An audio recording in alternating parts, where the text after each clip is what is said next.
would take 9.5 minutes. He must have averaged about 80. He's the only one through here, I have to say. That's Rob Barber on the Team Agony. And certainly I've got to agree with fellow commentators down there. If you're going to be in this thing, let's be in at the beginning. We lose nothing by giving them the run round here. And if it does take off, let's embrace the new technology and get underway. 16, that's the man TT, Dan Neen there. I think in the open class. And, well, certainly it's causing a fair bit of interest around here, as is almost inevitable. But they're not hanging around. I know there's speculation as to whether some will actually make it through. And just looking at those who went away there, 16, Dan Neen on that Man TT machine, I think was about 8th or 9th leaving the grid. So he's motored through here. It'll be interesting to see how many get round this 37 3/4 mile circuit. So the Time Trials Extreme Grand Prix for the majority of us, including myself, the first time that we've seen these machines. This is machine number 1, the Mission Motors Thomas Montano. I mean, they certainly look the business, I have to say. The USA built Pro machine there, Mission Motors Thomas Montano. And I'm sure the comments from the riders that we've been hearing have certainly extremely encouraging. The marshals have put a little note up saying recharging spot. Now here's one that clearly is having a bit of a struggle. That's John Crellin on the torque machine, and that is relatively sedate, but you've got to start somewhere, let's face it. And certainly I was very impressed with that Rob Barber on that Team Agony one. He was through here pretty quick indeed, but that was almost touring, I think, there. That's a bit of not quite the same, but of course all these developed differently, and information I'm sure will be passed amongst all of them. 21, that's the Electric Motorsport, Chris Heath, one of their entries. I think they have two. Well, Chris Heath was down maybe to be on number 19, not sure who's on 21, but there's 20. Now that one's a bit quicker, that's 26, that's the Bramo Mark Buckley, another of the Pro class entries. Interesting to see, of course, as Charlie said, there's a top-end budget of 30,000 in the open class. 18, the XXL Thomas Schoenfelder, another in the Pro class. And 11, as most of them seem to be through here, another, that's Roy Richardson, another of the Bramo machines. And 8, the Barefoot Motors, Chris Petty. Obviously, over in the States there, Oregon had a large part to play.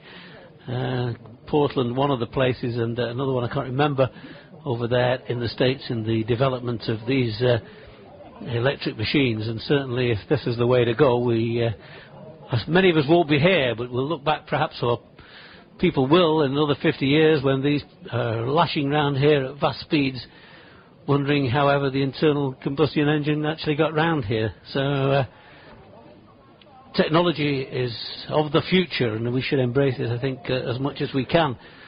And certainly if this is going to develop, they're talking about this, of course, being year 0. I think that was what I read in the programme. They have to start somewhere, and year 1, 2010, is when they hope to make certainly some sort of impact. Kingston University's George Spence, machine George Spence on board that. That's number 3, another one in the open class.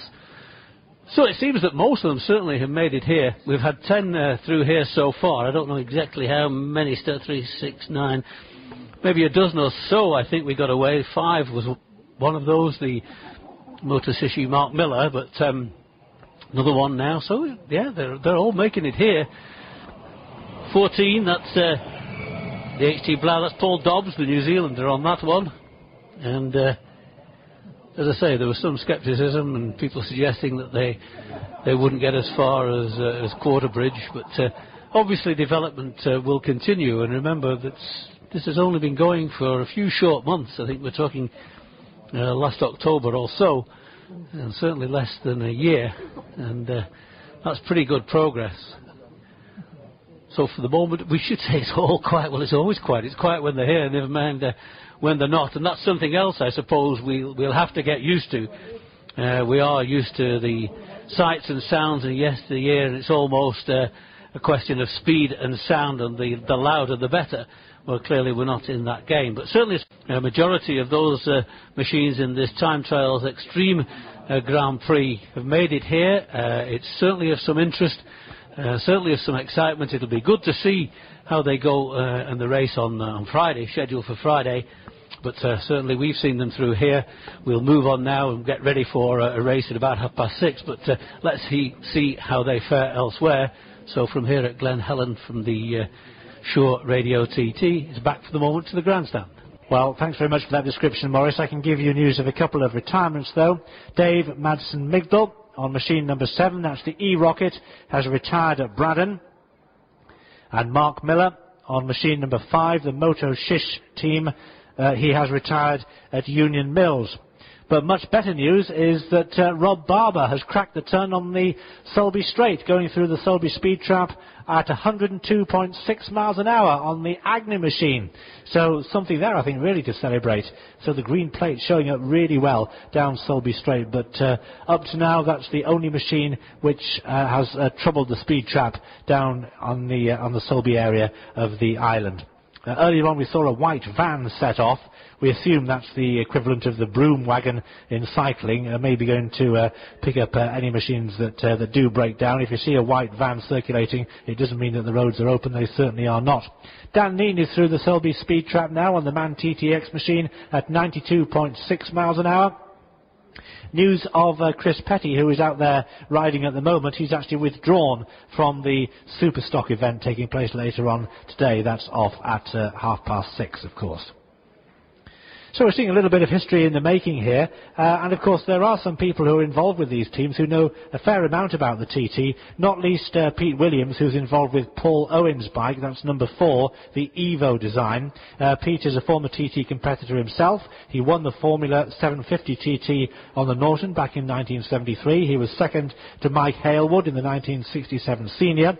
Now he's very much involved as a designer and designed the chassis which the Grantham team is running for the Evo design bike.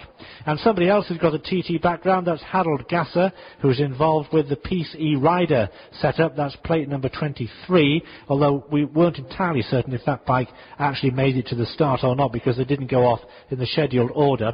But nonetheless, there is another practice session before the race on Friday. Harold Gasser raced the TT between 1978 and 1984 with a best finish of 23rd, and he's involved in that German scheme.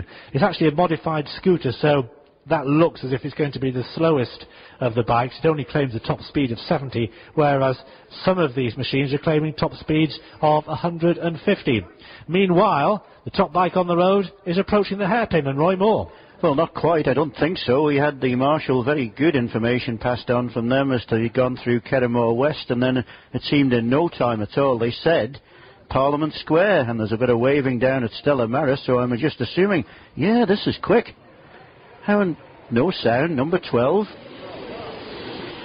Sticks the knee out and round. That's no different than like a 125 going round there. Having a bit of trouble getting away, but obviously head down behind the screen and away. That number 12 is the man who's been setting the pace, really. Rob Barber on the Team Agni Pro 3A class machine. But that was pretty impressive, really, to be fair. All the speculation about what it was going to be like was certainly taken away and taken my breath away. I must admit I went round last night just to do a bit of, I know you've been down Derby, at Charles, looking down there as when they've been testing, but certainly they've got a real good setup at the back of the grandstand. Further down, really, if you want to have a look, it's like a little tented village in itself.